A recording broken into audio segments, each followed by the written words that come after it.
حضرت جعفر رضی اللہ تعالی عنہ کی اہلیہ محترمہ حضرت اسماء بنت امیس رضی اللہ تعالی عنہا فرماتی ہیں کہ میں آٹا گوندھ چکی تھی اور لڑکوں کو نہلا دھلا کر صاف کپڑے پہنا رہی تھی کہ نبی کریم صلی اللہ علیہ وسلم تشریف لائے اور فرمایا کہ جعفر کے بچوں کو لاؤ۔ میں نے ان کو حاضر خدمت کیا تو آپ صلی اللہ علیہ وسلم نے آپ دیدہ ہو کر ان کو پیار فرمایا۔ میں نے کہا کہ میرے ماں باپ آپ پر قربان ہو کہ حضور پریشان کیوں ہیں؟ کیا جعفر اور ان کے ساتھیوں کے متعلق کوئی اطلاع آئی ہے؟ تو فرمایا کہ ہاں، وہ لوگ شہید ہو گئے۔ یہ سن کر میں چیخنے چلانے لگی۔ محلے کی عورتیں میرے ارد گرد جمع ہو گئیں۔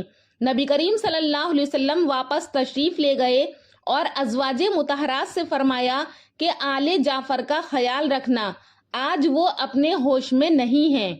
السلام علیکم دوستو، امید کرتی ہوں کہ آپ لوگ خیریت سے ہوں گے اور خدا سے دعا ہے کہ اللہ پاک آپ کو اپنی رحمت میں جگہ عطا فرمائے۔ آج میں آپ کی خدمت میں حضرت جعفر ابن ابی طالب جو کہ صحابی رسول ہیں اور جعفر و طیار کے نام سے مشہور ہیں، ان کا واقعہ لے کر حاضر ہوئی ہوں کہ انہوں نے کس طرح دین کی خدمت کی۔ ویڈیو کو آخر تک ضرور سنیے گا۔ یہ ویڈیو سن کر آپ کے دل میں صحابہ کرام کی محبت اور بھی زیادہ بڑھ جائے گی۔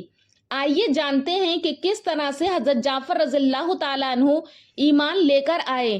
ایک مرتبہ نبی کریم صلی اللہ علیہ وسلم حضرت علی کے ساتھ عبادت میں مشغول تھے تو آپ صلی اللہ علیہ وسلم کے چچا ابو طالب نے اپنے دو پیاروں کو، یعنی ایک اپنے بیٹے اور ایک اپنے بھتیجے کو اللہ تبارک و تعالیٰ کے حضور میں سجدہ کرتے ہوئے دیکھا تو ان کے دل پر ایک خاص اثر ہوا، تو انہوں نے اپنے بیٹے حضرت جعفر کی طرف دیکھ کر کہا کہ تم بھی اپنے چچا کے بیٹے محمد کے پہلو میں جا کر کھڑے ہو جاؤ۔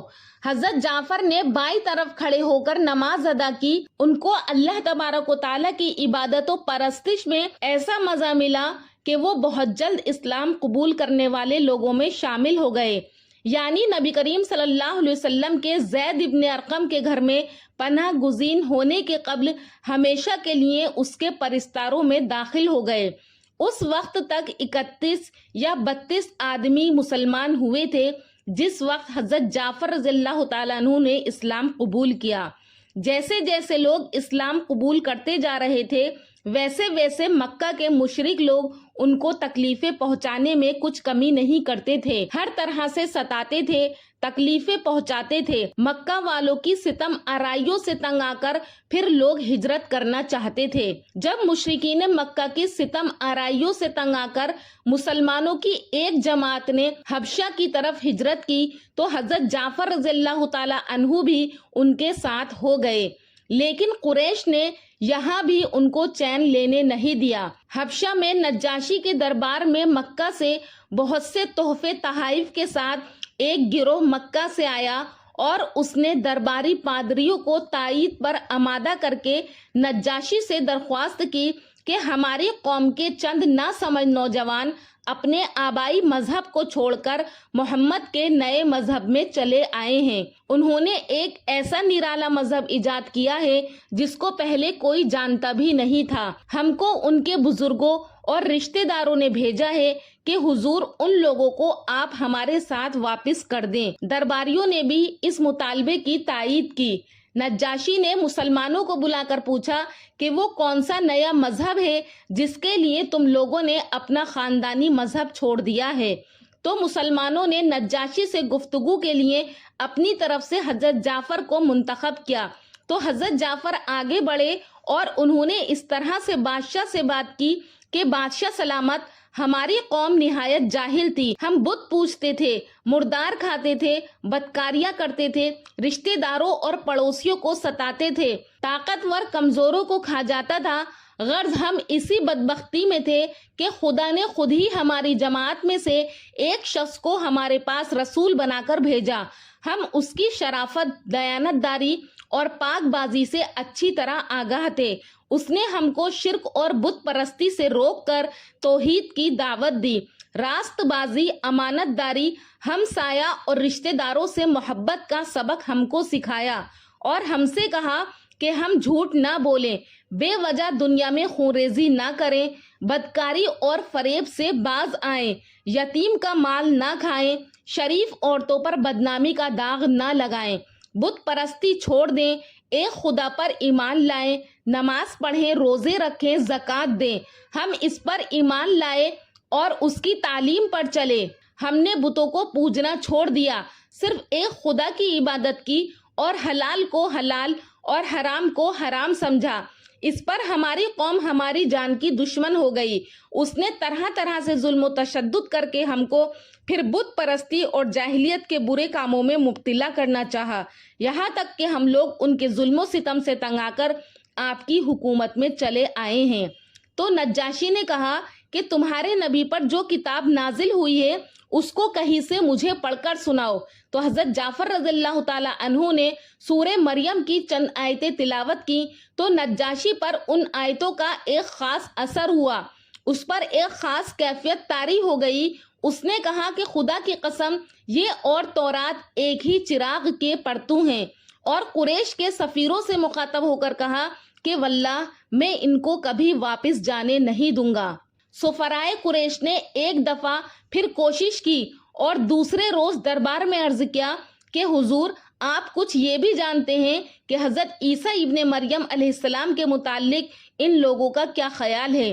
نجاشی نے جواب دینے کے لیے مسلمانوں کو بلایا تو ان لوگوں کو سخت تردد تھا کہ کیا جواب دیں۔ تو حضرت جعفر نے کہا کہ کچھ بھی ہو، خدا اور رسول نے جو کچھ بتایا ہے ہم اس سے انحراف نہیں کریں گے۔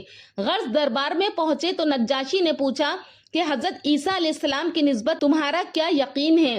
حضرت جعفر نے کہا کہ واللہ جو کچھ تم نے کہا کہ عیسیٰ ابن مریم اس سے اس تنکے کے برابر بھی زیادہ نہیں ہیں۔ یہ سن کر دربار کے پادری جو ابن اللہ کا عقیدہ رکھتے تھے نہایت برہم ہوئے، ان کے نتنوں سے خرخراہٹ کی آوازیں آنے لگیں، غصے سے بھرپور ہو گئے، لیکن اس نجاشی بادشاہ نے کسی بات کی پرواہ نہیں کی اور قریش کی سفارت ناکام واپس آ گئی۔ حضرت جعفر اور ان کے ساتھ کے سبھی صحابہ جنہوں نے ہجرت کی تھی کافی عرصے تک حبشہ میں مقیم رہے۔ پھر اس کے بعد حضرت جعفر رضی اللہ تعالیٰ عنہ نبی کریم صلی اللہ علیہ وسلم کے مدینے کی ہجرت کے 6 سال بعد تک حبشہ ہی میں رہے۔ سن 7 ہجری میں وہ حبشہ سے مدینہ آئے۔ یہ وہ زمانہ تھا کہ خیبر فتح ہو چکا تھا اور مسلمان اس کی خوشی منا رہے تھے کہ مسلمانوں کو اپنے بھائیوں کی واپسی کی دوہری خوشی حاصل ہوئی۔ حضرت جعفر سامنے آئے تو نبی کریم صلی اللہ علیہ وسلم نے ان کو گلے سے لگایا اور پیشانی چوم کر فرمایا کہ میں نہیں جانتا کہ مجھ کو جعفر کے آنے سے زیادہ خوشی ہوئی یا خیبر کی فتح سے۔ حضرت جعفر رضی اللہ تعالیٰ عنہ کی واپسی کو ابھی 1 سال بھی گزرنے نہیں پایا تھا کہ ان کے امتحان کا وقت آ گیا۔ جمادی الاولیٰ سن 8 ہجری میں غزوہ موتا پیش آیا۔ نبی کریم صلی اللہ علیہ وسلم نے فوج کا جھنڈا حضرت زید بن حارثہ کو عطا کر کے فرمایا کہ اگر زید شہید ہو جائیں تو جعفر، اور اگر جعفر بھی شہید ہوں تو عبداللہ بن رواحہ اس جماعت کے امیر ہوں گے۔ چونکہ حضرت جعفر ابن ابی طالب اپنے مخصوص تعلق کی وجہ سے یہ یقین کیے ہوئے تھے کہ امارت کا شرف انہی کو حاصل ہوگا، اس لیے انہوں نے کھڑے ہو کر عرض یا رسول اللہ صلی اللہ علیہ وسلم، میرا کبھی یہ خیال نہیں تھا کہ آپ صلی اللہ علیہ وسلم زید بن حارثہ کو مجھ پر امیر بنائیں گے۔ تو نبی کریم صلی اللہ علیہ وسلم نے فرمایا کہ اس کو جانے دو، تم نہیں جان سکتے کہ بہتری کس میں ہے۔ حضرت صلی اللہ علیہ وسلم اس غزوے کے انجام اور نتیجے سے آگاہ تھے، اس لیے فرمایا کہ اگر زید شہید ہوں تو جعفر جھنڈے کو سنبھالیں، اگر وہ بھی شہید ہوں تو عبداللہ بن رواحہ ان کی جگہ لیں۔ غزوہ موتا تمام صحابہ اکرام پہنچے تو وہاں جا کر جنگ کا میدان گرم ہوا۔ امیر فوج حضرت زید شہید ہوئے تو حضرت جعفر گھوڑے سے کود پڑے اور جھنڈے کو سنبھال کر دشمن کی صفیں چیرتے ہوئے آگے بڑھے۔ دشمنوں کا ہر طرف سے زور تھا، تیروں کی بارش ہو رہی تھی، یہاں تک کہ تمام بدن زخموں سے چھلنی ہو گیا۔ دونوں ہاتھ بھی یکے بعد دیگرے شہید ہوئے، مگر اس جانباز نے اس حالت میں بھی توحید کے جھنڈے کو سرنگوں ہونے نہ دیا۔ بالآخر شہید ہو کر گرے تو عبداللہ بن رواحہ نے اور ان کے بعد حضرت خالد سیف اللہ نے جھنڈے کو ہاتھ میں لیا اور مسلمانوں کو بچا لائے۔ حضرت عبداللہ ابن عمر رضی اللہ تعالیٰ عنہ اس جنگ میں شریک تھے۔ وہ فرماتے ہیں کہ میں نے جعفر کی لاش کو تلاش کر کے دیکھا تو صرف سامنے کی طرف 50 زخم تھے،